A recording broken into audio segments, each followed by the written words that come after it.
Welcome back to news watch. ఈరోజు news watch కార్యక్రమంలో ముఖ్యమైనటువంటి ఇప్పుడున్న వార్తా కథనాల మీద సమగ్రమైనటువంటి విశ్లేషణ అందించేందుకు నాతో పాటు స్టూడియోలో సిద్ధంగా ఉన్నారు ప్రముఖ విశ్లేషకులు అడిసిమల శ్రీనివాస్ గారు. నమస్తే శ్రీనివాస్ గారు. శ్రీనివాస్ గారు, ఈరోజు ముఖ్యమైనటువంటి వార్తా కథనాలు చూసినట్లయితే ముఖ్యంగా ముందు ఆంధ్రప్రదేశ్ అంశానికి వద్దాం. పోలవరం ప్రాజెక్టు 2022 ఏప్రిల్ నాటికి పూర్తి కాదు, పూర్తి చేయటం కష్టం, ఎప్పటికి పూర్తి అవుతుందో కూడా చెప్పలేము, దానికి సంబంధించి కమిటీ వేస్తాం, అది తేల్చేస్తి అనేటటువంటి రీతిలో నిన్న కేంద్ర ప్రభుత్వం సమాధానం ఉంది. అసలేంటి దీని మీద మీ ఫస్ట్ రియాక్షన్ ఏంటి? రోగి కోరింది వైద్యుడు చెప్పింది ఒకటే అంటారు కదా, అలాగా కేంద్ర పెద్దలకు కావాల్సింది అదే. అది చేసి పెట్టాడు ఆయన, వాళ్ళ శిష్యుడు. అంటే బిగ్ బాస్ ఏం చెప్తే దేవుడు శాసిస్తాడో అరుణాచలం పాటిస్తాడో అన్నట్టుగా వాళ్ళకు పోలవరం అనేటువంటి దాన్ని, ఈ ఆధునిక దేవాలయాన్ని నువ్వు పాడుపెట్టేయి, శిథిలాలయం చేసేయి అని వాళ్ళకు ఆదేశం ఇచ్చారు. వాళ్ళు తూచా తప్పకుండా అమలు చేశాడు. ఎందుకంటే 72% పూర్తయిందండి 2019 చంద్రబాబు నాయుడు గారు అధికారంలోంచి దిగిపోయే టైంకి 70%. ఇప్పుడు ఈ 2.5 ఏళ్ళలో 2% అయింది. ఆయన అన్ని అనుమతులు తీసుకున్నాడు, సవరించిన అంచనాలను కూడా ఒప్పించుకున్నాడు. అంటే ఆయన విదేశీ పర్యటనలో ఉండగా నితిన్ గడ్కరీగా నాగపూర్లో ఉంటే ఆ పర్యటన మధ్యలో వెళ్లే ముందు నాగపూర్ వెళ్ళి ఆయన చేత ఆ అంచనాలను ఒప్పించుకుని పని వేగవంతం చేశాడు. ఆయన విదేశాల నుంచి యంత్రాలు దిగుమతి చేసుకుని ఆ కాంట్రాక్ట్ కంపెనీ కొండను తొలిచేస్తారు. అక్కడ ఏంటండి కుడికాలకి ఇవన్నీ చేయించుకున్న తర్వాత వీళ్ళు వచ్చిన తర్వాత వాళ్ళకి కన్ను కుట్టేసింది. ఎందుకో ఆంధ్రప్రదేశ్ మీద పగబెట్టారండి. ఇక్కడ 13 జిల్లాలు చిన్న రాష్ట్రం చేశారు, అయినా సరే వాళ్ళకి కసి తీరలేదు. ఇది ఆర్ఆర్ ప్యాకేజీ లేకపోతే అది పూర్తి చేయటంలో కష్టం లేకపోతే ఇబ్బందులు ఉన్నాయి ఏది కాదండి. వాళ్ళు తలుచుకుంటే నిమిషాల ప్రకారం అవుతుంది ఏదైనా సరే. వాళ్ళకి అది ఇష్టం లేదు అంతే. ఇంత వేగంగా తొందరగా ఈ జాతీయ ప్రాజెక్టులు పూర్తి అవటం ఏంటి, దేశంలో మిగతా ప్రాజెక్టులు పడకేయటం ఏంటి అనేటువంటి ప్రశ్న ఉత్పన్నమవుతుంది ఇది వేగంగా పూర్తవుతాయి. ఇది దీనికి కారకులు ఎవరనేటువంటి దానికి మళ్ళీ పెద్ద నిలువెత్తు కటౌట్ చంద్రబాబు కనపడుతుంది. దీని కారకులు ఎవరన్నట్టు అది ఇష్టం లేదు వాళ్ళకి. అందుకనే మనం ఏం మాట్లాడుకున్నా 2022 డిసెంబర్ నాటికి పూర్తి అవ్వదో ఎప్పుడు పూర్తి అవ్వద్దో చెప్పలేము అనేటువంటి మాట మీరు వచ్చే సంవత్సరం ఇదే రోజు మాట్లాడితే కూడా అదే చెప్తారు వాళ్ళు. మీకు దీనికి పోలవరం పూర్తి అవ్వాలంటే అక్కడ ఇక్కడ కూడా మారాలి. ప్రభుత్వాలు మారితే ఖచ్చితంగా అది చాలా వేగంగా 2-3 నెలల్లో కూడా పూర్తయిపోద్ది. అంత పనులు వేగవంతం అవుతాయండి. ఇది పోలవరం పరిస్థితి. ఇక మనం ఎవరిని నిందించుకునే అవసరం లేదండి. ఎవరైతే దీన్ని జాతీయ ప్రాజెక్టుగా ప్రకటించి విభజన హామీలో ఇచ్చారో పార్లమెంట్ సాక్షిగా వాళ్ళే ఆ హామీని తప్పి ఆ మాట తప్పి వాళ్ళు ఈ రకమైన దుర్మార్గమైన చర్యలకు పాల్పడుతుంటే ఒకళ్ళ మీద వాళ్ళు నెట్టేస్తున్నారండి. చంద్రబాబు గారు నేను చేయించుకుంటాను అడిగాడు అన్నాడు. చంద్రబాబు గారు చేయించుకుంటాను అడిగాడంటే ఇంట్లో డబ్బెట్టి చేయించాడు ఆయన. మీరిచ్చి నిధులకి ఆయన ఎగ్జిక్యూట్ చేస్తున్నాడు అంతే. ఆ వంగ పెట్టుకుని దాని మీద అవినీతి అని అదే అవినీతి చేస్తే ఎవరు చుట్టుకుంటుందండి మెడకి. అందులో అవినీతి జరిగితే ఎవరు బాధ్యులు అండి? కేంద్రమే బాధ్యులు అవుతారు. అది కేంద్ర ప్రాజెక్ట్ అండి. అది అదేనండి. కానీ సాక్షాత్తు ప్రధానమంత్రి స్థాయిలో నరేంద్ర మోడీ గారు 2019 ఎన్నికల ప్రచారంలో పోలవరం ఏటీఎంగా మారిందన్నారు. మాట్లాడచ్చండి ఆయన ప్రధానమంత్రి స్థాయిలో ఉండి. భారత ప్రధాని అంటే ఏంటండి అసలు అని ఏమనుకుంటున్నారు? ప్రశ్న అక్కడే వస్తుంది. ఆయన ఎన్నికల సభలోనో ఏటీఎం అన్నాడు, కట్ చేస్తే మళ్ళీ తిరిగి అధికారంలోకి వచ్చిన తర్వాత పార్లమెంట్లోనో ఎంత అవినీతి జరిగిందని ప్రశ్నిస్తే అబ్బాయి అవినీతి లేదు పాడలేదు అని చెప్పేసి వాళ్ళే చెప్పారు. అంటే 2 నాలుకల ధోరణ. మీకు మ్యాథమెటిక్స్లో ఒక సూత్రం ఉంటుంది, క్యాల్కులస్ లేకపోతే వీటిల్లో ఒక థియరీ చెప్తారు మాకు. నేను మ్యాథమెటిక్స్ స్టూడెంట్ అండి. అందులో ఒక థియరం చెప్పి దాన్ని ప్రూవ్ చేయమంటారు. అలాగే ఇప్పుడు ఏం ప్రూవ్ అయింది మీకు? అక్కడ అబద్ధం అంటే ప్రూవ్ అయిందా లేదా? ఖచ్చితంగా. ఇక్కడ మరొక ప్రశ్న ఏంటంటే ఇప్పుడు మీరే చెప్పారు, చంద్రబాబు నాయుడు జాతీయ హోదా ఉన్న ప్రాజెక్టుని మేము పూర్తి చేస్తామంటూ తీసుకున్నారని చెప్పేసి దాని మీద పెద్ద ఎత్తున విమర్శలు ఉన్నాయి. గత ప్రతిపక్షంలో ఉన్నప్పుడు వైఎస్ఆర్ కాంగ్రెస్ పార్టీ కూడా పెద్ద ఎత్తున విమర్శలు చేసింది. 55,000 కోట్ల అంచనాలు సవరించిస్తే దాని మీద కూడా పెద్ద ఎత్తున విమర్శలు చేసింది. కట్ చేస్తే మరి వీళ్ళు అధికారంలోకి వచ్చారు. మరి మీరు తీసుకోవటం వల్ల అవినీతి జరుగుతోంది అని చెప్పేసి మాట్లాడినటువంటి వాళ్ళు మరి ఇప్పుడు కేంద్రానికి అప్పగించవచ్చు కదా, జాతీయ ప్రాజెక్ట్ కదా, మా వల్ల కాదు మీరే పూర్తి చేయండి అని చెప్పేసి ఇచ్చేయచ్చు కదా. వాళ్ళు కోరింది కూడా ఇప్పుడు అదే కదా, జాతీయ ప్రాజెక్ట్ నువ్వెందుకు తీసుకుంటున్నావు, నీకేం పని అని చెప్పేసి అడిగారు కదా, మరి ఇప్పుడు ఇచ్చేయచ్చు కదా. మీకు ఇక్కడ పోలవరం ప్రాజెక్ట్ దగ్గరికి వచ్చేటప్పటికి ఒక విషయం మాట్లాడుకోవాలండి మనం. వైఎస్ రాజశేఖర రెడ్డి గారు అప్పుడు ఇందిరాసాగర్ అని చెప్పేసి దీనికి కాలువలు తవ్వించాడు ఆయన. దానికి కాంట్రాక్టర్లందరికీ మొబిలైజేషన్ అడ్వాన్స్ ఇచ్చి వాళ్ళందరినీ బాగా పుష్టిగా ఆర్లిక్స్ బోర్నవేటతో మంచి పరిపుష్టం చేశాడు ఆయన. దానివల్ల ఆ డబ్బంతా ఏం చేసుకోవాలో తెలియక కాలువలు తవ్వేసి పక్కన మట్టిపోసి అమ్మేసుకుని ఆ డబ్బంతా రియల్ ఎస్టేట్ మీద పెట్టి అందరికీ కూడా ఒక రకమైన ఫీల్ గుడ్ వాతావరణం తీసుకొచ్చాడు. అందరి దగ్గర ఎవరి దగ్గర డబ్బులు మెసిలియండి, రియల్ ఎస్టేట్ బ్రోకర్ల దగ్గర, రియల్ ఎస్టేట్ వ్యాపారుల దగ్గర మెసిలిని డబ్బులు. దాన్నే ఎక్స్పోజ్ చేశారు. వాళ్ళందరూ వాకల్ క్యాండిడేట్స్, అంటే నోరుతో మాట్లాడగలిగిన వాళ్ళు. నిజంగానే బాగుంది అంటే 10 మంది బాగుందంటే మనం కూడా బాగుంది అనుకుంటాం కదా. ఇక్కడ అసలైన పని జరిగింది ఏంటంటే చంద్రబాబు గారి హయాంలో దానికి దేవినేని ఉమ్మాడు కుర్చీ ఎంచుకు చేయించాడు పని. అక్కడే పడుకున్నాడు, పోలవరం గట్టు మీద పడుకుని పని చేయించాడండి. దానికి మీరు ఎందుకు తీసుకున్నారో వాళ్ళు చేయించాలంటే ఇలాగ ఎవడం మాట్లాడితే, అంటే ఈ పనులు మీరు ఎందుకు తీసుకున్నారు, ప్రాజెక్టు కేంద్రం ఉంది కదా, కేంద్రమే చేయించాలి కదా అని ఎవరు మాట్లాడతాడు మొదట రాష్ట్రద్రోహి, తర్వాత తెలుగు జాతికి ద్రోహి.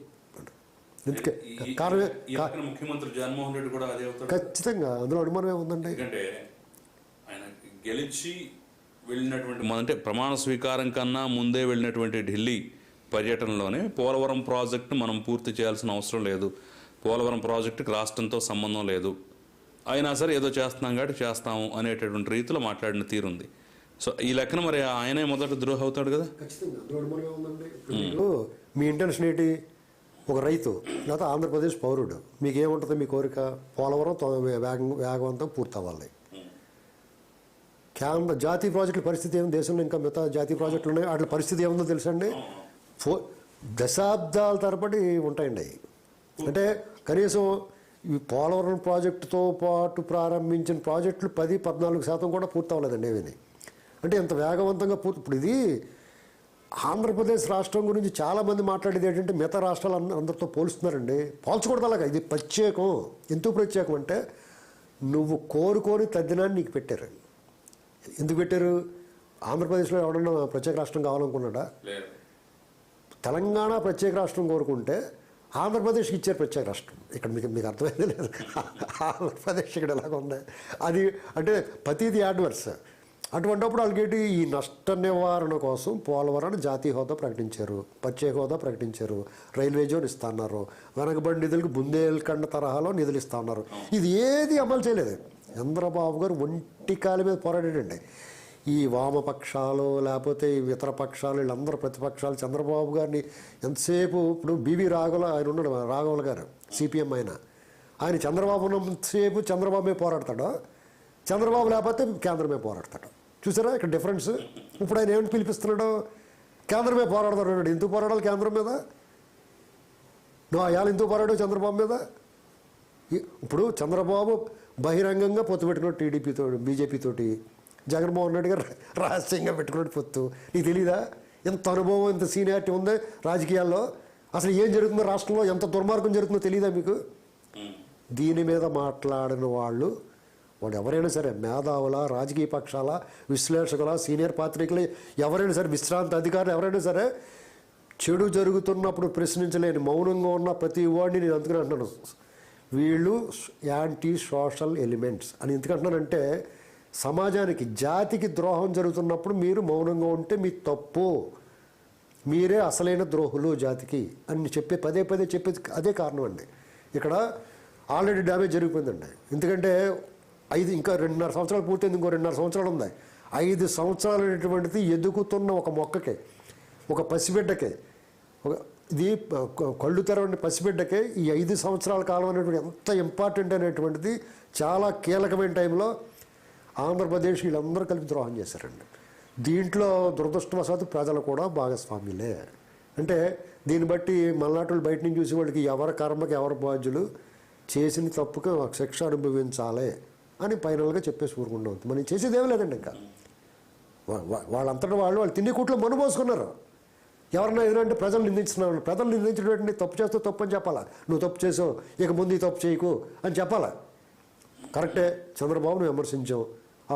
ఆయన తప్పులు ఎవడో కూడా సచ్చరితుడు కాదు, ఎవరో క్లీన్గా ఉండరు. రాజకీయాల్లోకి వచ్చిన తర్వాత కొన్నిసార్లు కొన్ని నిర్ణయాలు సొంతంగా తీసుకుంటారు. ఒక్కోసారి మంచి జరుగుద్ది, ఒకసారి చెడు జరగచ్చు. కానీ అల్టిమేట్గా రిజల్ట్ అది మంచా చెడా చూసుకోండి. ఎవరి పరిపాలన నిశ్చింతగా గుండె మీద చేసి పడుకున్నారో ఇవాళ ఎంత దుర్మార్గాలు జరుగుతున్నాయి ఏంటండి.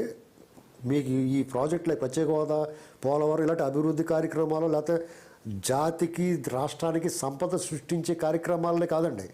దుర్మార్గం ఎలా జరుగుతుందంటే మీరు ఒక ఇల్లు కట్టుకుంటున్నారు, మీ డబ్బు, మీ స్థలం, మీ కష్టార్జితం. నాకు మరేండి అందులో ఎంత కొంత ఇవ్వడానికి బుద్ధి, జ్ఞానం, సిగ్గు, శరం, మానవ మర్యాద ఉందండి వాళ్ళకే. మీరు ఒక అపార్ట్మెంట్ కట్టుకుంటారు, ఒక బిల్డరు అప్పు చేసో ఒక స్థలం తీసుకుని డెవలప్మెంట్ తీసుకుని వాళ్ళు బతిమాలకు నిదానం కట్టుకుంటూ ఉంటారు. మీ దగ్గరికి వచ్చి ఒక ఫ్లాట్ ఇమ్మని అడుగుతారు వాళ్ళు, లేదా ఒక వ్యాపారం చేసుకుంటూ ఉంటారు. మీరు కేబుల్ వ్యాపారమో లేకపోతే ఇంకో వ్యాపారమో లేకపోతే హోటల్ వ్యాపారం చేసుకుంటారు, లేకపోతే రియల్ ఎస్టేట్ వ్యాపారం చేసుకుంటారు. ఇందులో వాటా ఏమనడానికి మీకేమన్నా వాళ్ళు పుట్టారా అడగడానికి? సిగ్గు ఉన్నదండి వాళ్ళకి ఏం హక్కు ఉందండి వాళ్ళకి? రేపటి నుంచి చూడండి, ప్రజలు మేల్కొని ఎక్కడికక్కడ దిబిడిలు ఆడించకపోతే వచ్చినోడిని రేపటి నుంచి రాబోయే రోజులు ఇంట్లో వచ్చి కూర్చుంటారు వాళ్ళు. మా మనుషులు మీ ఇంట్లో 2 రోజులు ఉంటారు అని చెప్పి వెళ్తారా? భరిస్తారా? అది ఇంత అరాచకం ఇది ఈ దేశంలో లేదండి. ఆంధ్రప్రదేశ్ వాళ్ళందరూ కళ్ళు మూసుకు చూస్తున్నారు. వీళ్ళంతా పైకి మాట్లాడుతున్నారు, మేము అన్యాయాలు సహించాం, మేము అధికారంలోకి వచ్చేస్తూ ఉంటారు. ఎలా వచ్చేస్తారండి? ఇంత దుర్మార్గాలు చూస్తూ ఊరుకుంటానే వాళ్ళు. ఈ తప్పు జగన్మోహన్ రెడ్డి గారిది కాదండి, కేంద్రంలో అధికారంలో బీజేపీ పెద్దలదే ఈ తప్పు. ఆంధ్రప్రదేశ్కి తీరని ద్రోహం చేస్తున్నారు వీళ్ళు. ఇంత అన్యాయం స్వతంత్రం వచ్చిన తర్వాత ఏ రాష్ట్రానికి ఏ ప్రభుత్వం, కేంద్రంలో ఉన్న ఏ ప్రభుత్వం కూడా ఇంత అన్యాయం చేయలేదు. ఏ రాజకీయ పార్టీ కూడా, ముఖ్యంగా మన తెలుగు రాష్ట్రాలకు అన్యాయం చేయలేదండి ఇంత అన్యాయం. అందులోనూ ఆంధ్రప్రదేశ్ అంటే వాళ్ళు దీన్ని ఒక ప్రత్యేక ప్రాంతంగా చూసి రాబోయే రోజుల్లో దేశం మొత్తం అమలు చేయడానికి దుర్మార్గాలకి కేస్ స్టడీగా తీసుకున్నారు దీన్ని. ఇది తలుచుకుంటే అసలు కొంచెం లోతుకెళ్ళి ఆలోచిస్తుంటే, అంటే మైక్రో లెవెల్లో అంటే దుర్మార్గాలు ఎలా ఏ రకంగా నడుస్తున్నాయి. ఎమ్మెల్యేలు లేకపోతే మంత్రులు లేకపోతే రాజ్యం అంటే స్టేట్ స్పాన్సర్డ్ టెర్రరిజం అనమాట ఇదంతా. ఇంత ఈ దుర్మార్గాన్ని మీరు మైక్రో లెవెల్కి వెళ్ళి చూడండి, అంత దుర్మార్గాన్ని వస్తే ప్రజలు గాజుకళ్ళు అయిపోయి వాళ్ళు దుఃఖం కూడా రావట్లేదు వాళ్ళకి. దుఃఖం కూడా రావట్లేదండి వాళ్ళు వదిలేశారు అంతండి. ఇది పరిస్థితి. పోలవరమే కాదండి, ఆంధ్రప్రదేశ్లో మీరు ఏది చేసుకోలేరు. ఈ 2 ప్రభుత్వాలు, కేంద్రంలోనూ రాష్ట్రంలోనూ ఈ 2 ప్రభుత్వాలు ఉన్నంత వరకు కూడా రోడ్లో మోకాల్లోతు గుంతలు పడితే మట్టి కూడా పోయలేరు. మీరు పోద్దామని వెళ్తే వాళ్ళు పోయినవారు. అది పురువేను కదా, చూశారు కదా మీరు. ఎవరన్నా కానీ ఆ మట్టిలో రోడ్లు గుంతలు పూడిద్దామని వెళ్తే వాళ్ళు పోడ్చనే ఉన్నది. దానికి సిగ్గు శరలేకుండా పోలీసులు వాళ్ళకి అడ్డం నిలబడతారు. అంటే ఎటు పోతున్నామండి మనం? పక్కనే తెలంగాణ ఉంది, ఇక్కడ ఎంత దుర్మార్గం ఉందా అసలు. కేసీఆర్ గారి పరిపాలన ఇలాంటి చిల్లర వ్యవహారాలు చేయడాయన ఎప్పుడు కూడా. అప్పుడు వీళ్ళని చూసినా నేర్చుకోవాలి కదా వాళ్ళు. అదండి పరిస్థితి. ఖచ్చితంగా సరే, పోలవరం అంశాలు మన లాస్ట్ టాపిక్ మనం మాట్లాడుకోవాల్సింది ఏంటంటే, ఈరోజు వచ్చినటువంటి దాంట్లో ఒక క్లారిటీ అయితే మిస్ అయింది. ఆ పునరావాసానికి సంబంధించినటువంటి అంశం ఎవరూ మాట్లాడలేదు. పోలవరం నిజంగా ఆంధ్రప్రదేశ్ జీవనాడి కావచ్చు, పోలవరం కడితే ఆంధ్రప్రదేశ్ సస్యశ్యామలం అవ్వచ్చు. కానీ అట్ ద సేమ్ టైం ఎంతోమంది ఆ ప్రాంతంలో ఉన్నటువంటి గిరిజనులు కానివ్వండి, మిగిలిన ప్రజలు కానివ్వండి నష్టపోతున్న పరిస్థితి కనిపిస్తుంది. పునరావాసానికి సంబంధించి మీరు ఇవ్వాలంటూ బంత్ అటు ఇటు కేంద్రం కోర్టులోంచి రాష్ట్రం కోర్టులోంచి కేంద్రానికి తిరుగుతుంది తప్ప దాని మీద క్లారిటీ లేదు. వర్షాలు వరదలు ప్రతి సంవత్సరం వస్తున్న ప్రతిసారి ఇబ్బందే. మమ్మల్ని చంపేయండి అని చెప్పేసి వాళ్ళు ఆ బాధలు తట్టుకోలేక విలపిస్తున్న పరిస్థితి. మీరు వాళ్ళని మోసం చేశారండి. ప్రజలు ఎవరైతే ముంపుకు గురవుతారో వాళ్ళందరినీ మీకు అక్కడ ఇది జాతీయ ప్రాజెక్టు పూర్తి చేసి చెప్పాల్సిన బాధ్యత వాళ్ళదే. ఎగ్జిక్యూషన్ ఎవరైనా చేయనివ్వండి. అంటే ఆ ప్రాజెక్టు పూర్తి అవ్వాలంటే ముంపు ప్రాంతానికి పరిహారం చెల్లించాలి. ఎవరు చెల్లించాలండి? బాధ్యత ఎవరిది? దానికి అలా రెండో మాట రాకూడదు. మీరివ్వాలా లేకపోతే మీరు ఇవ్వాలనేటువంటి మీమాంసే అవసరం లేదు. దానికి ఖచ్చితంగా కేంద్రం చెల్లించాల్సిందే. ఆ పునరావాసం అనేటువంటిది వాళ్ళ బాధ్యత, వాళ్ళు చెల్లించి తీరాలి.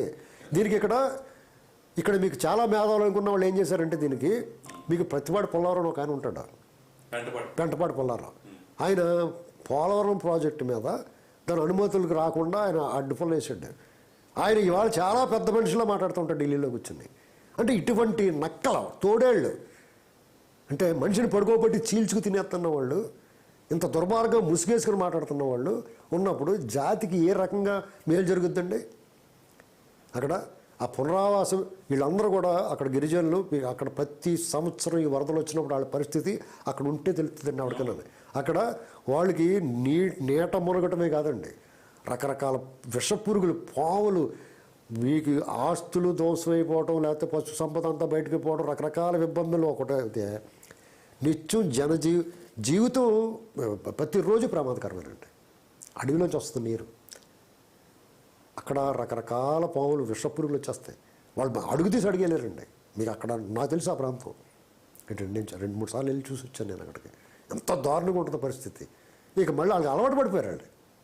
అలవాటు పడిపోయి తిరిగి వాళ్ళు బతుకుతూ ఉంటారు. ఇక్కడ వాదన చాలా చాలా హాస్యాస్పదంగా ఉంది. జాతీయ హోదా కానీ పునరావాసం మాత్రం మాకు సంబంధం లేదు. ఇదేంటండి? రిజర్వాయర్తో సహా కదా ప్రాజెక్ట్ అంటే ఏంటి? కేవలం ఆనకట్ట కట్టేసి సరిపోతుందా? దానికి రిజర్వాయర్, ఆ స్థలం మొత్తం సేకరించి ఇంత వ్యవస్థ ఉంటుంది. కేవలం మేము ఆ సిమెంట్ స్ట్రక్చర్ మాత్రమే కట్టేస్తాం, మిగతా మాకు సంబంధం లేదంటే అది ప్రాజెక్ట్ ఎట్లా అవుద్ది? అక్కడ వాళ్ళు నిజంగా ఇది ఇవ్వాలి కదా అనుకుంటారు. వాళ్ళకి అంత బుర్రలేదు. వాళ్ళు కూడా జాతీయ ప్రాజెక్ట్ కాబట్టి మేము కట్టేయాలి, పునరావాసం చేయాలనేటువంటి వాళ్ళకి ఉంటుంది లెక్క. చంద్రబాబు గారు ఒప్పించాడు కదండి, 54,000 కోట్ల రూపాయలకు ఒప్పించాడు కదా. కానీ వాళ్ళకే ఒత్తి అందిస్తారు. అలా కాదండి, మీరు మాకు సంబంధం లేదని చెప్పండి అని చెప్తారు వీళ్ళు. ఇప్పుడు బ్రిటిష్ వాళ్ళు ఉన్నప్పుడు మన రాజుల శౌర్యం ఏం తక్కువ కాదండి. మన భారతదేశంలో ఉన్న రాజులకి వీరత్వం, శౌర్యము, పరాక్రమం ఏం తక్కువ కాదు.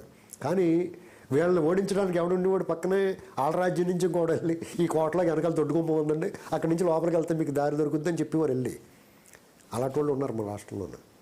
వీళ్ళందరూ కూడా చెప్తారన్నమాట, పునరావాసం ప్యాకేజ్ మీకేటి సంబంధం అని చెప్పేసి ఉంటారు. వాళ్ళు మాట్లాడతారు దీన్ని డిలే చేయడానికి. ఎప్పటికైనా పునరావాసం కేంద్ర ప్రభుత్వమే కట్టాలి, ఆ ప్రాజెక్టును వాళ్ళే పూర్తి చేస్తారు. అది పూర్తి చేయాలంటే ఇక్కడ ఎవరు ఉండాలి? ఒక మొగోడు ఉండాలి, పోరాడేవాడు ఉండాలి, దాన్ని ముందుకు తీసుకెళ్ళేవాడు ఉండాలి, పనులను వేగవంతంగా ఎగ్జిక్యూట్ చేసేవాడు ఉండాలి. మనం ఏం చేసాం? ఆయన ఇంట్లో కూర్చోబెట్టాం. ఇంట్లో కూర్చోబెడితే అంతే అండి, మరి పనులు లేట్ అవుతుంది, ఒక 5 ఏళ్ళు లేట్ అవుతుంది, మరి భరించాలి, తప్పదు. ఇలాంటివన్నీ ఇప్పుడు ఆయన ముందు చూపుని ఎందుకు మెచ్చుకోవాలన్నానంటే, నేను ఇలాంటివి జరుగుతాయి, ఈ పని చేసుకుంటా పోతానే ఆయన ఎంతగానో మంచిదండి.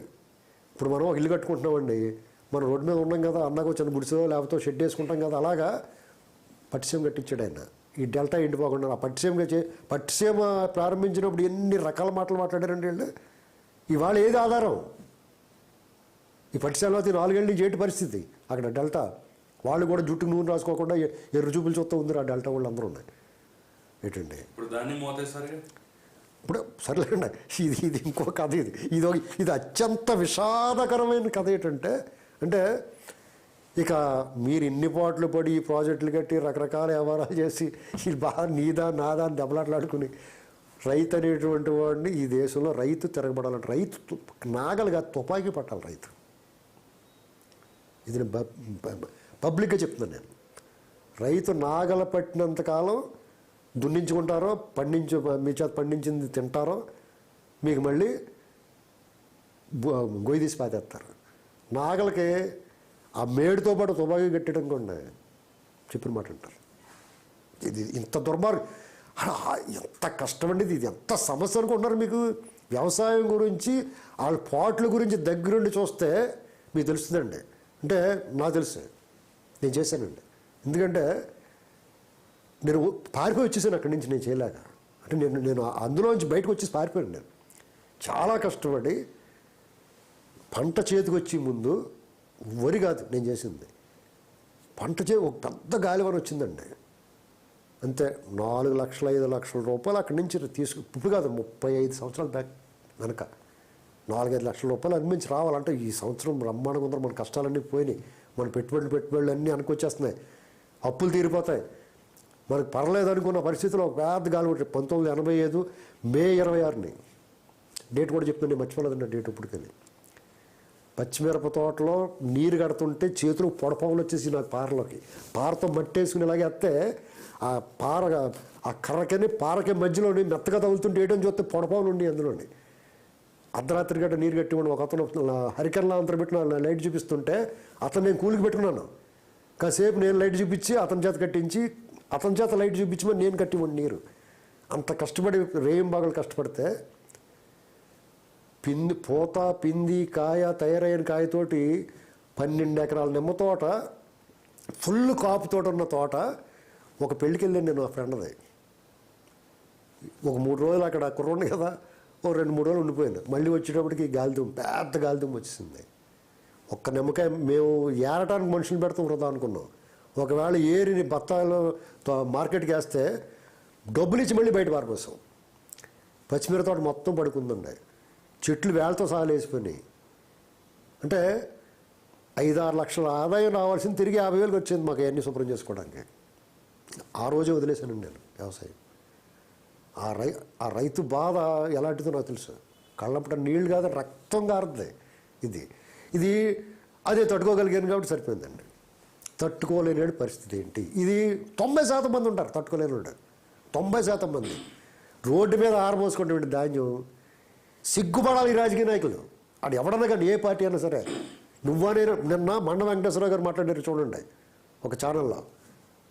ఎంత ఆవేదన లేకపోతే రాజకీయాల నుంచి బయటికి వెళ్ళి ఇప్పుడు ఏదో పార్టీ తరపున ఉన్నా సరే ఆయన ఇది పార్టీలకు అతీతంగా ఇది విమర్శగా తీసుకోకూడదు, దీన్ని సలహాగా స్వీకరించాలి అని చెప్పాడు. చాలా అండర్లైన్ చేసుకోవాల్సిన మాట ఆయన చాలా బాగా చెప్పాడు. ఆయన ఎవరైనా చూడని వాళ్ళు ఉంటే చూడండి. అది మీరు వ్యవసాయం గురించి మాట్లాడారు కాబట్టి దానికి అనుబంధంగా మరొక టాపిక్ మనకు ఉంది.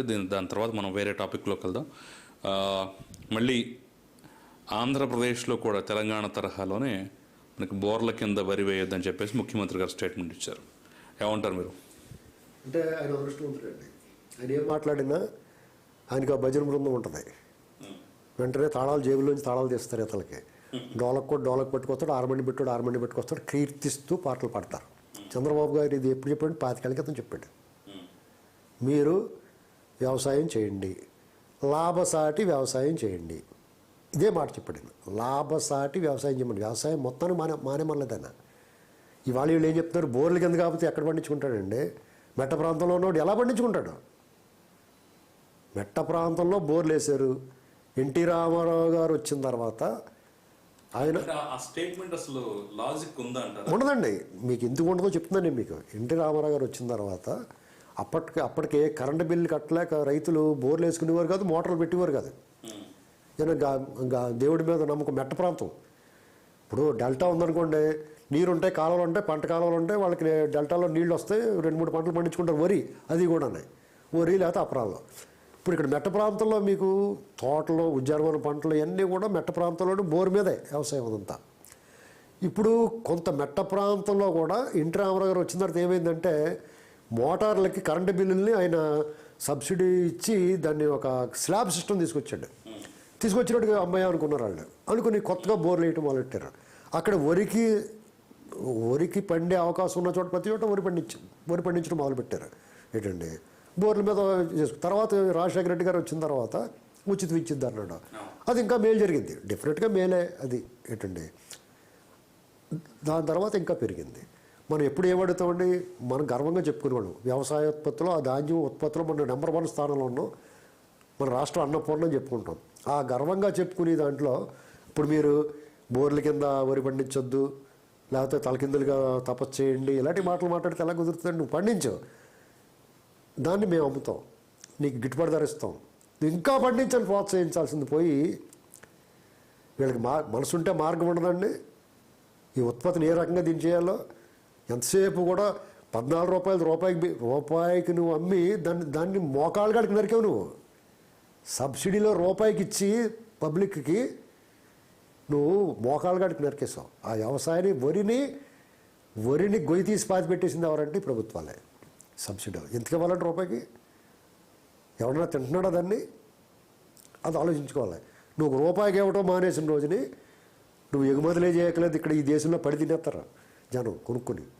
ఏంటండి ఇప్పుడు వీళ్ళు సమస్య పుండు అక్కడ ఉందో రచ్చ అక్కడ వేయట్లేదు వీళ్ళు. పుండు మన బుర్రలో ఉంది, రచ్చ మోకాలకి వేస్తున్నారు వాళ్ళు. వీళ్ళు మెదళ్ళు కుళ్ళిపోయి ఆలోచించట్లేదు. అంతసేపు రాజకీయం, అధికారం, ఆ సీటు కావాలంతే ఏదైనా చేసి వాళ్ళకి అదే జరుగుతుంది. ఎప్పటికప్పుడు మా దగ్గర మాకు డబ్బు ఉంటే చాలు, ఆ టైంకి మేము ఖర్చు పెడతాం. వీళ్ళకి ఈ సింహాసనాలని వాళ్ళకి హస్తగతం చేసుకునే వరకు ఒక రకం, హస్తగతం చేసుకుని దాన్ని సుస్థిరపరచుకోవడానికి వాళ్ళు రకరకాల ఎత్తులేస్తారు. ఎవడలా పోతాయి ఎందుకంటే వాళ్ళకి. ఈ దేశంలో వాళ్ళు గుర్తించుకోవాల్సింది ఏంటంటే 170 మంది రైతులు, వ్యవసాయం మీద ఆధారపడిన వాళ్ళే, వ్యవసాయ ఆధారిత పరిశ్రమల మీద ఆధారపడిన వాళ్ళే. రైతులు, రైతు కూలీలే ఈ దేశ జనాభాలో అగ్రస్థానంలో ఉన్నారు. వాళ్ళని ఇబ్బంది పెట్టి, వాళ్ళని హింసించి, వాళ్ళకి అన్యాయం చేసి, వాళ్ళకి దుర్మార్గంగా వాళ్ళని అణిచివేసి, వాళ్ళ బతుకు లేకుండా చేద్దాం అనుకుంటే ఏ ప్రభుత్వం కూడా బతికి బట్టకట్టదండి.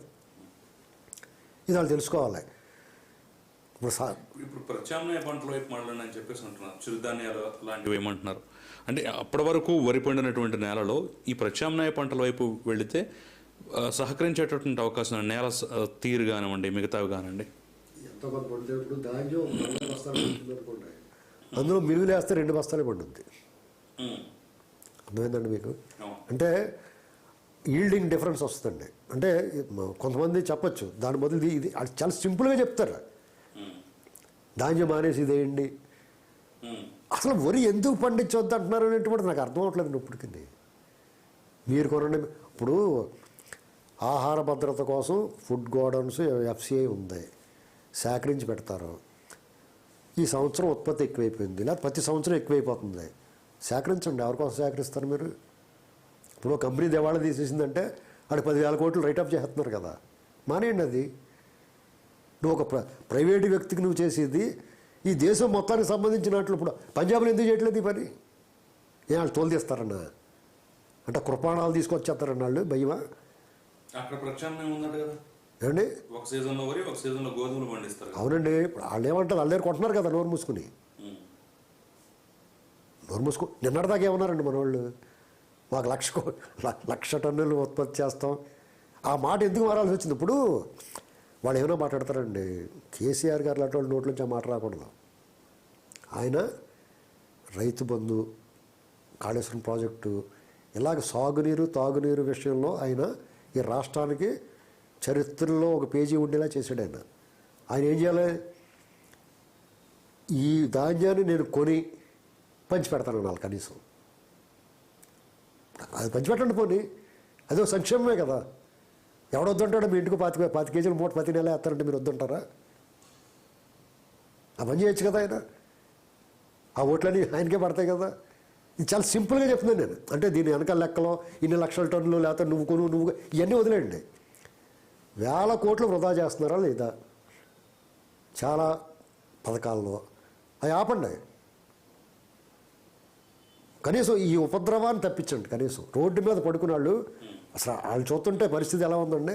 అంటే రేపు పొద్దున్న వీళ్ళు వద్దన్నారో మానేస్తారు, మొత్తానికి మానేసారు అనుకోండి. ఏంటంటే పరిస్థితి అంటే మనం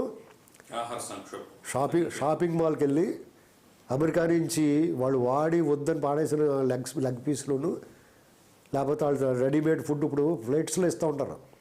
పలావ్ కావాలంటే కానీ గుళికల్లా పోసేసి కానీ వేడి నీళ్ళు పోసి ఇచ్చేస్తారు. 5 నిమిషాలు ఆగండి, అది బాగా రెడీ అవుద్ది, తినండి అంటారు. అది మనం ఏం తింటున్నాం, మనకు ఒట్టిగడ్డికి పచ్చిగడ్డి కలిపి మిక్స్ చేసి మనకు పొడిని చేసి పెట్టినట్టు ఉంటుంది. అదే పరిస్థితి వస్తుందండి మనకి. అర్థమైందండి? అన్నంగా 5 వేళ్ళు కలుపుకుని అన్నం మన ఆహారాల పాటు రైస్, అన్నం. ఉత్తరాదిని చపాతీ బ్యాచ్ వాళ్ళు చపాతీలు తింటారు, వాళ్ళు ఏంటండి రొట్టెలు తింటారు. వాళ్ళకి ఈ 2 ఆహార అలవాట్లు మారిస్తే ఇక అదొక సంక్షోభం అండి జనాలకి. వరి అనేటువంటిది నిజంగా ఊరేసేస్తున్నారు వీళ్ళు. వరి పండిస్తే ఉరే అని ఎలాగన్నారో, అది నిజంగా పండిస్తే ఉరో కాదో తెలియదు కానీ వీళ్ళు వేస్తున్నారండి వరి ఖచ్చితంగా. ఇది రైతుల్లో ఒక రకమైన ఆశాభావంతో ఉంటాడు రైతు. ఇప్పుడు మీకు ఇది చాలా ఇంపార్టెంట్ చూడండి. ఈ పంట పోద్ది, సరిగ్గా పండకపోయినా, తుఫాను వచ్చినా, వాన వచ్చినా, వరద వచ్చినా, ఈ పంట పోయినా కంట్లో నీళ్లు కారుతున్న గుడ్ల నీరు కుక్కుని ఏం చేస్తాడంటే తిరిగి మళ్ళీ పంటకు రెడీ అయిపోతాడు. ఎలాంటి పరిస్థితి ఉన్నా అప్పు చేసాం ఈ బ్యాంక్ వాళ్ళు గట్రా వేధించి తినేస్తాడు. తట్టుకునే వాళ్ళు కొంతమంది ఆత్మహత్యలు చేసుకుంటారు. ఎలాగలా బతుకొనుకున్నవాడు కొంతమంది జీవితం చాలించేస్తారు. కానీ ఎప్పుడు కూడా వెనకడుగు వేయడండి. అటువంటి వాడికి ఇన్ని బాధలు తట్టుకున్న వాడికి మీరు అతను డైరెక్ట్ చేస్తున్నారు. నువ్వు ఏది పండించాలి ఏది పండించకూడదు డైరెక్ట్ చేయకూడదు. వాళ్ళకి సలహా ఇవ్వాలి, వాళ్ళు ఎడ్యుకేట్ చేయాలి. మన కరోనాలో మామిడి ఉందండి, మామిడి పండు. లాస్ట్ టైం కరోనా వచ్చినప్పుడు ఆ పళ్ళ తోటలకు ఉద్యానవన పంటలకు ఇబ్బంది కలగలే, లాక్డౌన్ పెట్టినా సరే. మొన్న ఉద్యానవన పంటలకే లాక్డౌన్ లేకపోయినా సరే సర్వనాశనం అయిపోయారు, నష్టపోయారు. దానికి కారణం ప్రభుత్వ విధానాలు కాదండి. వాళ్ళ దగ్గరికి వెళ్ళి అడిగితే చెప్తారండి వాళ్ళు అసలు ఏం జరుగుతుంది, ఈ దుర్మార్గం ఏంటనేటువంటిది. సార్, ఇక మరొక ప్రధాన అంశం చూసుకున్నట్లయితే నిన్న జగన్మోహన్ రెడ్డి హాజరుకు సంబంధించినటువంటి విచారణ జరిగింది కోర్టులో. సో 2 పక్కల వాదనలు విన్నారు. ఖచ్చితంగా హాజరు కావాలని వాళ్ళు, లేదు ముఖ్యమంత్రి కాబట్టి 5 రోజులు హాజరవడం కుదరదని చెప్పేసి. సో ఫైనల్గా అంటే మనం కోర్టు తీర్పుని ప్రభావితం చేయకుండా మాట్లాడినట్లయితే ఎలాంటి అంశాలు దీని గురించి మీరు చెప్తారు? అంటే సిబిఐ వాళ్ళు ఇప్పుడు ఏమంటున్నారంటే హాజరు కావాల్సిందే, ఆయన సాక్షుల్ని ప్రభావితం చేస్తాడు, ఆయన పెద్ద స్థాయిలో ఉన్నాడు అంటున్నారు. నాకు మళ్ళీ ఇప్పుడు కూడా ఇంకోటి మాకు గుర్తుకొస్తుంది, అందరూ చూసి వాళ్ళకి ఇదేంటి ఇలా చెప్తున్నాడు కూడా. ఆ మొక్క నేను లెక్కటకు ముందు చెప్పాలంటాడు రావుగోపాలరావు. అలాగా ఎప్పుడైతే ఈయన బెయిల్ రద్దు చేయమన్న పిటిషన్ రఘురామకృష్ణరాజు గారు వేసాడో అప్పుడే వాళ్ళు ఈ మాట చెప్పుంటే వాళ్ళకు తేలికయ్యేది కదా. ఈ వాడికి చాలా విచారణ పూర్తి అయిపోయేది. 3 నెలలు 4 నెలలు అయిపోయింది కదా. అంటే అప్పుడొకలాగా ఇప్పుడొకలాగా మాట్లాడుతున్నారు వీళ్ళు.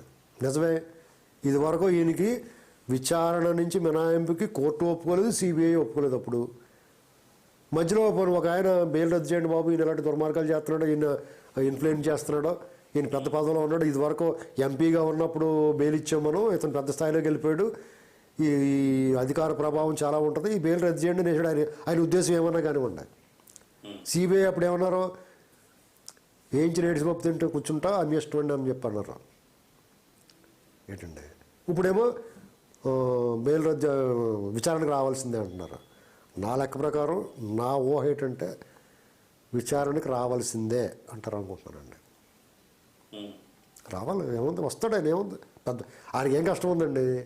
ముఖ్యమంత్రి 5 రోజులు విచారణకి రావాలి అంటే అది పరిపాలన ఎక్కడ? ఇప్పుడు పరిపాలన ఉన్నారనుకున్నారా మీరు? అలా కాదండి, మరి కన్విక్ట్ అయిపోతే కనుక అప్పుడు మార్చాలి, అప్పుడు తప్పదు. కన్విక్షన్ రాలేదు కదా ఇంకానే ఆయనకి. ఇప్పుడు ఆయన వస్తారండి, హైదరాబాదు విజయవాడ పెద్ద ఏమో తేడా, హెలికాప్టర్ ఎక్కడ 2 అరగంటలో వచ్చేస్తాడు ఇక్కడికి. 60 లక్షలు అవుతున్నాడు కదా, కోటి రూపాయలు అవుద్దండి. ఎవడు బాబు సొమ్మండి, ఆయన నష్టమే ఉంది. ఇప్పుడు మీకు ఇక్కడ ఒక తద్దిను, అయాల తద్దిను లేకపోయినా సరే తద్దిని పెట్టారనుకోండి, మరి 10 మంది భోజనం పెట్టాలి, ఖర్చు అవుద్ది, మరి భరించాలి. మీరు ఎవరి కోసం భరించారు? ఏమండి ప్రజలకు తెలియదా? ఇప్పుడు ఆల్రెడీ వ్యవస్థలో ఉన్న వాళ్ళకి తెలియదా ఆయన మీద ఎన్ని కేసులు ఉన్నాయి, రేపో మాపో ఆయన లోపలికి వెళ్తాడో లేకపోతే ఏమైనా జరగచ్చు. ఒకవేళ సిబిఐ కేసులు మొన్న అలా మాట్లాడారు బెయిల్ రద్దు పెట్టించినప్పుడు, ఇప్పుడు ఇలా మాట్లాడుతున్నారో రేపు ఎలా మాట్లాడతారో తెలియదు, హైపోథెటికల్లో అంచేత. కానీ ఈడీ కేసుల్లో ఆయన తప్పించుకోలేదు కదా. ఎట్టి పరిస్థితులను తిహార్లో కూర్చోవాలి ఖచ్చితంగా. ఈడీ కేసులు అంటే తిహార్ తీసుకెళ్తారు. అంటే ఇక్కడ కూర్చొని చర్లపల్లిలో కూర్చొని శని ఆదివారాల్లో బయటకు వెళ్ళటం ఇలాంటి కార్యక్రమాలు చేసుకోవడం కుదరదండి అక్కడ తిహార్లోనే. ఇక్కడ ఇప్పుడు జైళ్ళకి సంబంధించిన ఒక ఆయన, ఇది నేను ఎందుకు మాట్లాడుతున్నానంటే జైళ్ళకి సంబంధించిన సింగర్ ఒక ఆయన చెప్పాడు, ఇంత దుర్మార్గం జరుగుతుంది జైళ్ళలో అంతానని చెప్పేసి. ఇదంతా అస్తవ్యస్తంగా ఉంది, అన్ని అవకతవకలే అని చెప్పాడు ఆయన. అవకతవకలు అంటే అర్థం ఏంటో ఉన్నారో మీరు, నేను ఎవరైనా జైల్లో కూర్చున్నా కానీ కథ ఈ మాత్రం పలసనున్న కట్ట తీసుకెళ్ళి ఇచ్చేస్తా, మీకు అన్నీ వచ్చేస్తాయి అక్కడికి. ఇది ఆ రేంజ్ మనిషికి ఏ రేంజ్లో ఉంటుందో అక్కడ ఎవరో వాళ్ళందరూ హ్యాపీగా, అందులో జైలు ఏం కష్టాలు ఏం పడలేదండి. ఆయన సినిమాల్లో చూపించినట్టు గోడలను గుద్ది మసిబొగ్గుతోటి రాసి రోజులు లెక్కెట్టుకుని పగబట్టాను నీ సంగతి చూస్తాను అలాంటి పుస్తకాలు గట్ట ఏం రాలేదండి. ఈయన బ్యాచ్ క్రికెట్ ఆడుకుని సరిపడి బ్యాచ్ వెళ్ళారు కదా లోపలికి. వీళ్ళంతా కలిపి షటిల్ ఆడుకున్నారు, చెస్ ఆడుకున్నారు. చెస్ కూడా ఎలాగ ఆడుకున్నారు, వైట్ ఆడేవాడు బ్లాక్, బ్లాక్ ఆడేవాడు వైట్, ఎదురు బదురు కూర్చున్నవాడు అటేపాడు బ్లాక్ ఆడాలి కదా. ఇటేపు వైట్ ఆడాలి కదా. దీంట్లో వెరైటీగానే ఇటేపు కూర్చున్నవాడు బ్లాక్, అటేపు కూర్చున్నవాడు వైట్ ఆడారు. అంటే రివర్స్. మీకు అక్కడ ఒక సంకేతం పంపించారు మనకి. మీరు చూసారా ఆ ఫోటో రిలీజ్ అయింది? అది ఎక్కడన్నా కానీ మన ముఖ్యమంత్రి గారు చెస్ ఆడుతున్న బోర్డులో ఈయన వైట్ పక్కన కూర్చున్నాడు, అవతల పక్కన బ్లాక్ ఉంటాడు, కానీ ఈయన బ్లాక్ ఆడుతున్నాడు. అంటే రివర్స్లో, అంటే చదరంగం కూడా రివర్స్లో ఆడితే ఎంత బుర్ర ఉండాలనుకుంటున్నారు. మామూలుగానే 64 గళ్ళు, 64 ఎత్తులకు పైన మీ మైండ్లో ఉండాలి. ఉంటే మీరు మాస్టర్ అవుతారు. 64 × 64 ఎత్తులు మీ మైండ్లో ఉంటే గ్రాండ్ మాస్టర్ అవుతారు. ఇది దాంట్లో ఉన్న సూత్రం. అర్థమైందండి? నేను 64 ఎత్తుల వరకు మీరు అవతల ఏ వేసినా వేసేయగలగాలి మీరు.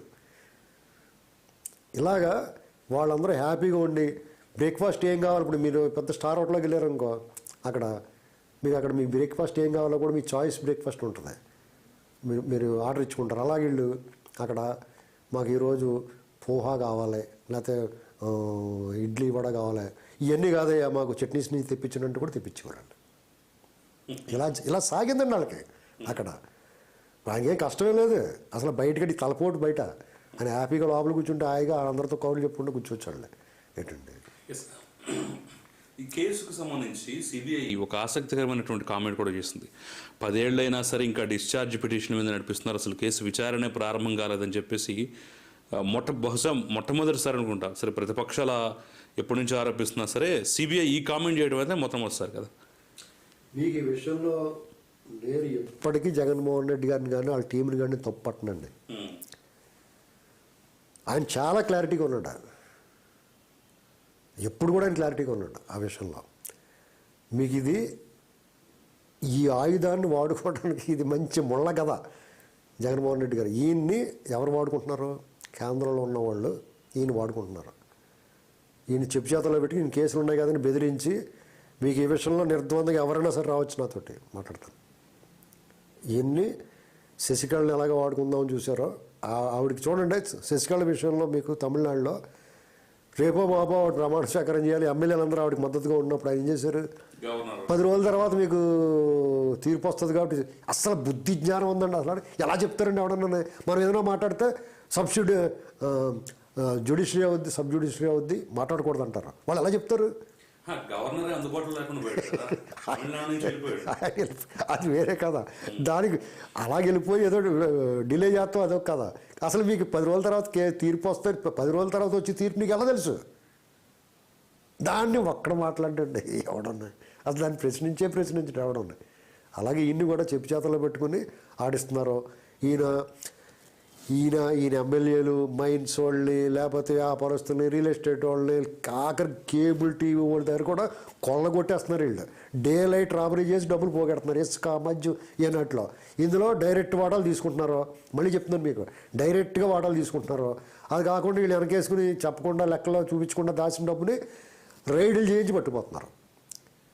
ఇది ఈయన దగ్గర ఇంకా ఏమీ లేదు. అప్పులు మొత్తం 3,40,000 కోట్ల రూపాయలు అప్పులు చేస్తాడు ఈయన. అది కాకుండా రాష్ట్రానికి ఆదాయం ఉంది. ఈ ఎన్నాటి నుంచి ప్రజలకి ఒక 70,000-80,000 కోట్లు పంచిపెట్టుకుంటాడు. ఏంటండి అవన్నీ కూడా అవకతవక. అది కూడా అందరికీ చేరలేదు. మధ్యలో వీళ్ళు పందికొక్కులు తినేసి ఉంటారు. ఏంటండి ఇప్పుడు ఇంక ఈయన ఖాళీ అయిపోయాడు. రాష్ట్రం పరిస్థితి దివాళా తీసేసింది. ఇక వాళ్ళు ఏదన్నా చేయాలంటే వాళ్ళకి ఏమైనా డబ్బులు కావాలంటే ఎన్నికలు వచ్చినాయి కూడా ఉత్తర భారతదేశంలోనే ఈయనకి ఏదో రిలీజ్ చేసి అంతకుముందు 2019 ఎన్నికల ముందు 19 ఎన్నికల ముందు ఈడీ నుంచి కొంత అటాచ్మెంట్ అయిందని రిలీజ్ చేసి అడుగులు అట్టుకుపోయారు. ఈ ఎన్నట్లకి ఆధారాలు ఉండవు. మీరన్నీ ఆధారాలు ఉండే మాట్లాడారా? ఏటీఎం అని అది అని. ఇది అంతే హైపోథెటికల్, ఊహాజనితం. కానీ ఇది నిజం. వాళ్ళు ఈయన దగ్గర అయిపోయిన రోజు నేను లోపలెడతారండి. ఈయన దగ్గర నుంచి ఇంకేం రావనుకున్న రోజుని అంతే. అప్పుడు దాకా ఈయన దగ్గర శోభ్రంగా తీసుకుంటూ ఉంటారు. నేను అనుకుంటాం ఈయన దగ్గర అయిపోయింది, ఇంకెంతో పని లేదు.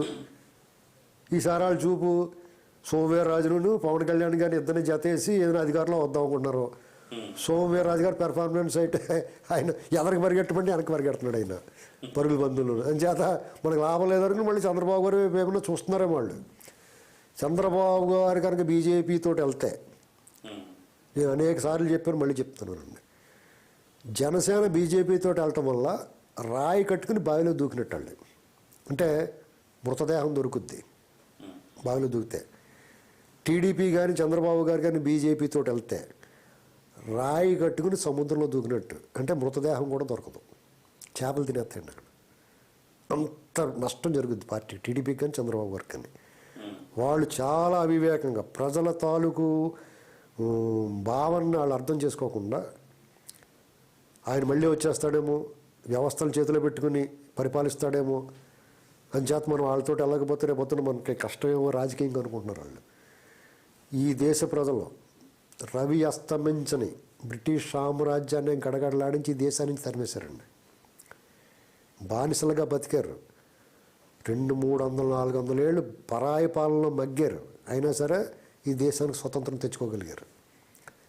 మోడీ గారు కానీ బీజేపీ కానీ ఎంతండి, మీరు నియంత్రణలాగా ఎన్నాళ్ళు పరిపాలించగలరు?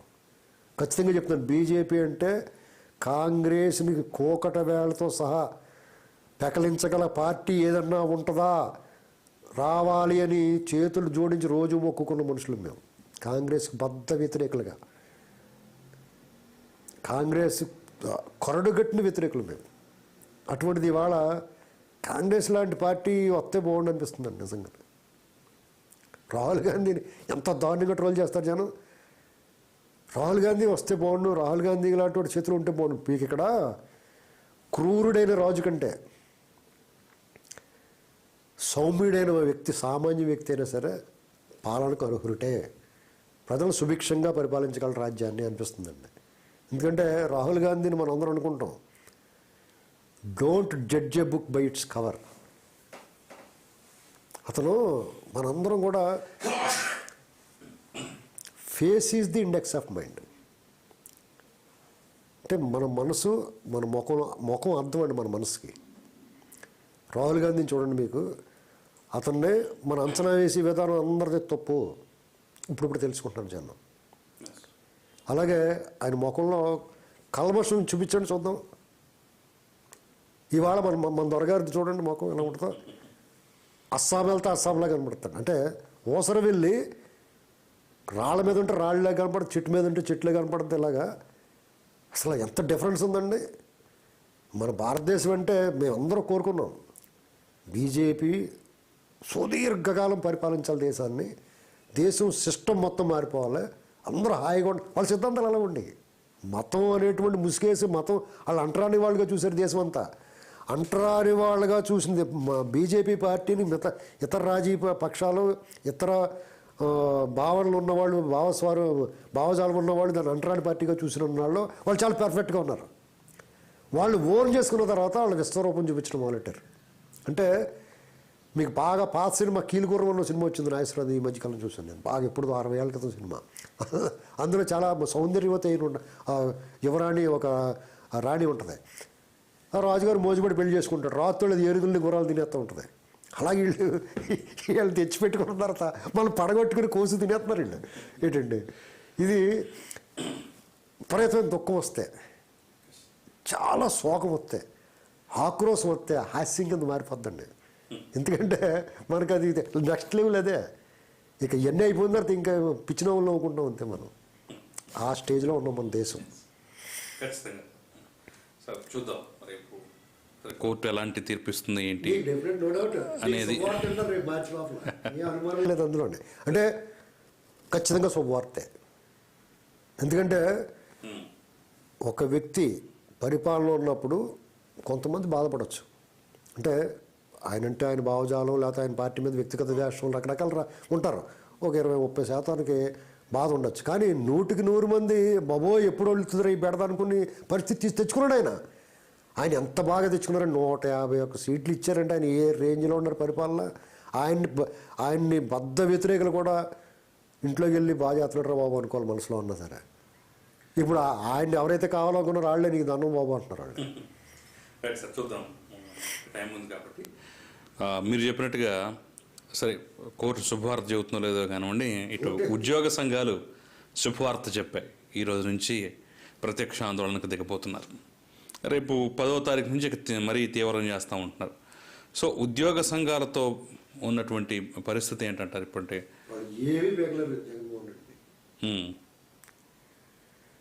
రోజుకు ఒకటి చెప్పున ఒక్కో వికెట్ పడిపోతూ ఉంటుంది వాళ్ళ.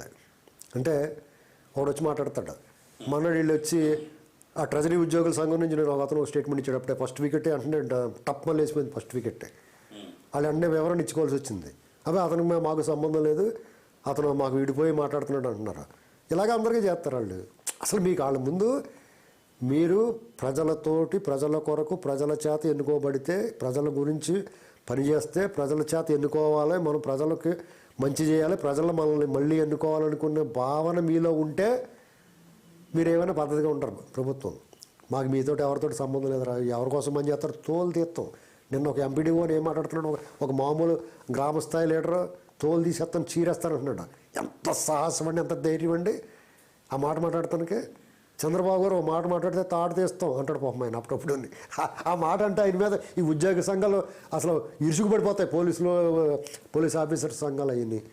వాళ్ళేమో చెప్పు తీసి కూడా వస్తారు, మా కాళ్ళ కాడ ఉన్నావు, మీకు ఉద్యోగాలు ఎవరు ఇచ్చారు, నా కాళ్ళు పట్టుకుని ఎడితే ఇచ్చిన ఉద్యోగం అని మాట్లాడుతూ ఉంటారు ఎమ్మెల్యేలు కట్టండి. పెద్ద పెద్ద డిఎస్పీ, ఎస్పీ, డీజీ స్థాయి వాళ్ళని. ఒక ఎస్పీని అయితే ఒక ఎమ్మెల్యే, మాజీ ఎమ్మెల్యే ఆమంచి కృష్ణమోహన్ అయితే కొజ్జా అన్నాడు. ఇలాంటి మాటలు మాట్లాడితే వీళ్ళు నోరు మూసి కూర్చుని ఏం చేయలేకుండా, ఆయనకేమో మొన్న మున్సిపల్ ఎన్నికల్లో కూడా సహకరించి 2 చేతులతో గుద్దేమని చెప్పేసి ఫలితాలు తారుమారు చేసి కరెంట్ ఆపేసి ఇన్ని చేస్తున్నా మీ మీద జాలి ఎవడుకుంటుంది. మీరు పాపం చేశారు. రాష్ట్ర ప్రభుత్వ ఉద్యోగులు ఆంధ్రప్రదేశ్ ప్రత్యేకించి వాళ్ళు పాపం చేశారు, మహాపాపం చేశారు. వాళ్ళు అనుభవిస్తారు, వాళ్ళ వల్ల ప్రజలు కూడా అనుభవిస్తున్నారు. దీనికి వాళ్ళకి రిగ్రెట్స్ లేవండి. వాళ్ళు ఉద్యమం చేస్తారా, లేకపోతే మెడలు వంచుతారా, మాకు 60 లక్షల ఓట్లు ఉన్నాయి, మానేయి, ఏటు మానేవయ్యా, ఎవరి కోసం వేస్తావు ఓటు? నువ్వు బతకాలనుకుంటే, నీ పిల్లల భవిష్యత్తు బాగుండాలంటే, నీలాగే నీ కొడుకు ఉద్యోగం వస్తుందని గ్యారంటీ ఉందా? వాడు బతకాలి రోడ్డు మీద, ప్రపంచంలో బతకాలి. వాడు నడి రోడ్డు మీద మెడలు ఇరిచేయకుండా ఉండాలంటే నీకు ఏ ప్రభుత్వం రావాలో ఆ ప్రభుత్వం తెచ్చుకో. నువ్వు ఎవరిని బెదిరించలేవు. ఆ బండి శ్రీనివాసరావు నాయకుడు అంటున్నాడు, మాకు 60 లక్షల ఓట్లు ఉన్నాయి, ఏమన్నా దించేస్తా ఉన్నాడు. దించేయి, ఏమవుద్ది? నీ కొడుకు నీలా ఉద్యోగం వస్తాడు, కాలేడే ఎక్కడో చోట బతకాలా, వ్యాపారం చేసుకోవాలి, లేకపోతే ఇంకో ప్రైవేట్ ఉద్యోగం చేసుకోవాలి, లేకపోతే ఇంకో ఉద్యోగం చేసుకోవాలి. మీ ఆడబిడ్డలు ఉంటే వాళ్ళకి మళ్ళీ పెళ్లి చేసుకోవాలి, ఇంకో ఊరు వెళ్తారు, వ్యవసాయదారుడికో లేకపోతే ఏదో వ్యాపారస్తుడికో ఎవరికి చిరుద్యోగం ఏదో చేసుకోవాలి. వాళ్ళు బతకాలి కదా. వాళ్ళు బతకాలంటే ప్రభుత్వంలో రాజు సౌమ్యుడే ఉండాలి, ప్రజల పక్షపాతి అయి ఉండాలి. వాడు ఎంచుకో. నీకు నష్టం చేశాడని మీరు బలకం చేతులు 2 చేతులు పెడతారు కదా, ఇదివరకు ఒక చేయి పెట్టేవారు, ఇప్పుడు 2 చేతులు పెడుతున్నారు 2 ఏపుల కింద. వాళ్ళ మీద ఎవరికి జాలి ఉండదండి. ప్రతి ఓడు కరప్ట్. ఈ అధికారులు అనుకున్న వాళ్ళందరూ కూడా, పై స్థాయిలో ఉండే వాళ్ళందరూ కూడా కంప్లీట్ అవినీతి జలగలేళ్ళు. నిజంగా కష్టపడి వాళ్ళు ఉంటారు పాపం, ఫైళ్ళు మోస్తూ ఉంటారు, వాళ్ళు భుజాలు అరిగిపోతూ ఉంటాయి. వాళ్ళకి అందులో ఆ తైలులో 1% అంతా పడుతుంది, వాళ్ళకి పడుతుంది. వాళ్ళ మీద ఎవరికీ జాలి లేదండి. అయినా సరే వాళ్ళతో వైరు ఉండేది కాదు ప్రజలకు ఎప్పుడు. ఏదో వాళ్ళకి ఇచ్చింది ఏదో ఇచ్చేసుకుని కాసేపు మూలుక్కున్నా కానీ వాళ్ళకి ఇచ్చేసి పర్సంటేజ్లో వాళ్ళు పనులు చేసుకునేవారు. ఇప్పుడు ప్రభుత్వం మీకు వీళ్ళ కోపం వాళ్ళ నోట్లోంచి అతను మాట్లాడిన తర్వాత అందరికీ తెలిసిందే. మేము ఎడాపేడ 2 చేతులతో కొట్టామన్నాడు. అంటే ఈ రాష్ట్రానికి ద్రోహం చేసావు నువ్వు. ఈ రాష్ట్రం ఇలాగే అయిపోవడానికి కారణం నువ్వు ఒకడు. అంతే కదా. ఇప్పుడు అలా కదండి. ఇప్పుడు చాలామంది అంతే కదా. ఇప్పుడు మీకు రాత్రి 2 వరకు 3 వరకు పోలింగ్ జరిగిందండి 2019 ఎన్నికల్లోనూ. జరిగినప్పుడు మీకు 100% ఓట్లు ఉండవు కదా. ఓ 10%, 20% బయట ఉంటారు. 80% అవడం గొప్ప. 70%, ఓ 10% ఓట్లు వేసేసి ఉంటారు వీళ్ళు. ప్రతిసారి జరుగుద్దండి ఇది. ఇప్పుడు ఉద్యోగస్తులు ప్రభుత్వాలకు అనుకూలంగా చేస్తూ ఉంటారు. కొన్ని బూతుల్లో మారుమూలు ఎవడో పట్టించుకొని ఉంటాయి. ఫలితాలు తారుమారు అవడానికి 1-2% చాలండి. అలాంటి వీళ్ళు 2 చేతులు వేసాడంటే 10% వేసేసి ఉంటారు వీళ్ళు. అర్థమైందండి. ఇది కొన్ని వీడియో విజువల్స్ వచ్చినాయి అప్పుడు ఎలక్షన్ అప్పుడు. తలుపులు వేసేసుకుని వాళ్ళు నొక్కేస్తున్నారు. ఒకటి ఆ కిటికీలోంచి వీడియో తీసి ఇది వాళ్ళు ఓట్లు నొక్కేసుకుంటారు. అప్పుడు వాళ్ళు ఏమన్నారు, అది కూడా టీడీపీ వాళ్ళు వేసేసుకుంటున్నారని వైసీపీ వాళ్ళు మొదలెట్టారు. వాళ్ళంతా రివర్స్, వాళ్ళు చేసి పని అతని వాళ్ళ మీద వేస్తూ ఉంటారు. వాళ్ళు జనాలు కన్ఫ్యూజ్ అయిపోతూ ఉంటారు. వీళ్ళు ఎంత నీచానికి దిగజారంటే వీళ్ళు ప్రచారం చేసేవాళ్ళు వైసీపీకి సంబంధించిన వాళ్ళు ఈ ఎంప్లాయీస్ని వాడుకున్నారు. ఇప్పుడు రేపు నుంచి ఎంప్లాయీస్ నిజంగా యుద్ధం ప్రకటిస్తే ఈ ఎంప్లాయీస్ తోలు తీసి ఎండేసింది వాళ్ళే. వైసీపీ సంబంధించి వెబ్సైట్లు, ఈ విశ్లేషకులు వీళ్ళందరూ కూడా ఏం మాట్లాడతారో చూడండి, రేపటి నుంచి మాట్లాడతారు వాళ్ళ గురించి. మీకు కాంగ్రెస్ కానీ టీడీపీ కానీ ఈ రెండు ప్రభుత్వాలు, ఈ రెండు పార్టీలు కూడా ఎప్పుడు కూడా ఎంప్లాయీస్ ఫ్రెండ్లీ, పీపుల్స్ ఫ్రెండ్లీగానే ఉన్నారు. తప్పులు చేసినా దాన్ని సరిదిద్దుకునే ప్రయత్నం చేశారు వాళ్ళు. టీఆర్ఎస్ కానీ వైసీపీ కానీ ఇది హైబ్రిడ్ మొక్కలు. అంటే టీఆర్ఎస్ ఏమో టీడీపీ నుంచి వచ్చింది, వైసీపీ ఏమో కాంగ్రెస్ నుంచి వచ్చింది. వాటిని మించి పెర్ఫార్మెన్స్ చూపిస్తూ ఉంటారు వీళ్ళు. అందులో కొన్ని ఒక పార్టీ కానీ ఒక పొలం కానీ అందులో కొంత చచ్చు పుచ్చు విత్తనాలు ఉంటాయి. ఆ విత్తనాల నుంచి వచ్చినాయి ఇవన్నీ. వీటి తాలూకు రిజల్ట్ చాలా వికారంగా ఉంటుంది, మనం తట్టుకోలేమండి. అదే చూస్తున్నాం మనం. అక్కడ ఇప్పుడు ఆర్టిస్ట్ వాళ్ళు అన్నాళ్ళు సమ్మె చేశారు, పోతా కొంటారు, ఏం చేయరు అన్నాడు. ఆఖరికి వాళ్ళకే మళ్ళీ పిలిచి కూర్చుంటే బంతి భోజనం పెడితే వాళ్ళందరూ లైన్ అయిపోయారు. వీళ్ళు అంతే.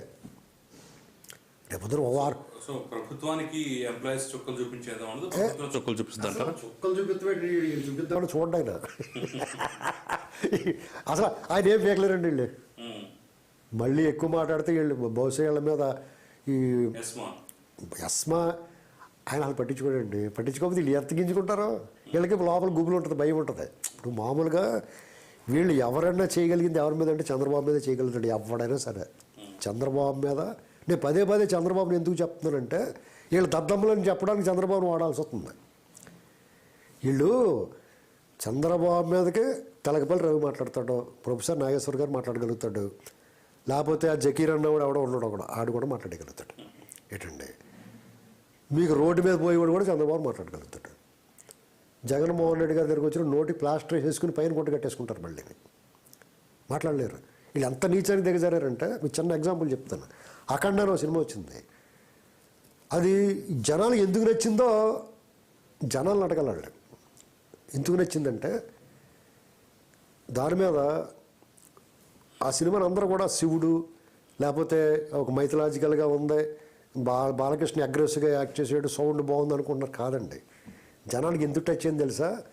ప్రజెంట్ జరుగుతున్న దుర్మార్గాలు అన్నిటిని ఆయన ప్రశ్నించాడు. అందులో ఆ క్యారెక్టర్లో ప్రశ్నించడమే కాకుండా వాళ్ళందరూ ఖండాల కింద నరికేసాడు. అంటే జనాలకి ఎలా ఉంది తెలుసా మీకు? ఈ దుర్మార్గాలు చేసిన వాళ్ళందరినీ ముక్కల కింద నరికేయాలని ఉంది జనాలకి. వాళ్ళు చేయలేనిది ఒక తెర మీద కనిపిస్తే వాళ్ళు సంతృప్తిగా ఉంటుంది, అందుకు కరెక్ట్ అయిపోయారు. ఇదే కారణం. ఇప్పుడు మీరు ఏదో చేయాలనుకుంటారండి, మీ కళ్ళలో లేకపోతే ఎవరు బాగా చందగెత్తాడు పెళ్లి చేసుకోవాలనుకున్నారు మీరు, మీకు కళ్ళకి వచ్చిందని వాడికి ఎంత ఆనందం ఉంటుంది మీకు. అలాగే వీళ్ళకి కూడా వీళ్ళు ముక్కల కింద నరికేళ్ళరా వీళ్ళు అనుకుంటారు. వీళ్ళు అనుకున్నప్పుడు వీడు వెళ్ళేటప్పటికి వీడు చూస్తున్నది ఇప్పుడు రాష్ట్రాల్లోనూ దేశంలోనూ జరుగుతున్నదే అక్కడ తెర మీద ఒక దుర్మార్గం చేస్తాం. ఇప్పుడు యురేనియం ఉంది కానీ ఇప్పుడు లేదా మనకి కడప దగ్గర అక్కడ దాని దుర్మార్గం ప్రజలను అందరినీ సర్వనాశనం చేస్తాను చూస్తున్నామండి. ఆడు ఏం చేశాడు? ముక్కల కింద నరికేశాడు. అమ్మని అమ్మ ఆడికి ఆనందం వచ్చింది, కనెక్ట్ అయిపోతాడు అంతే. పచ్చాలు చూస్తాడు సినిమా. ఇప్పుడు గుళ్ళ మీద దాడులు జరిగినాయి, దేవతా విగ్రహాలకు అపచారం జరిగింది, మరి గాడిద అని చెప్పి తిట్టాడు అక్కడ. వీడికి అలాగే అనాలని ఉంటుంది. అనలేడు అంటే పోలీసు వాడు వచ్చి నడరా అంటున్నారు. అంతే వీడు అనలేడు కాబట్టి వాడు అన్నాడు కాబట్టి వీడి తృప్తి అమ్మాయ. ఇది కారణం. దాని మీద ఒకడు అంటాడు, ఈ సినిమాని భుజానికి ఎత్తుకుంటే వాళ్ళ కులం ఇంకా దూరం అవుదా? కులం ఎలా ఎందుకు దూరం అవుద్దిరా గాడిద అని అనిపిస్తుంది నాకు. కులానికి సినిమాకి సంబంధం ఏంట్రా?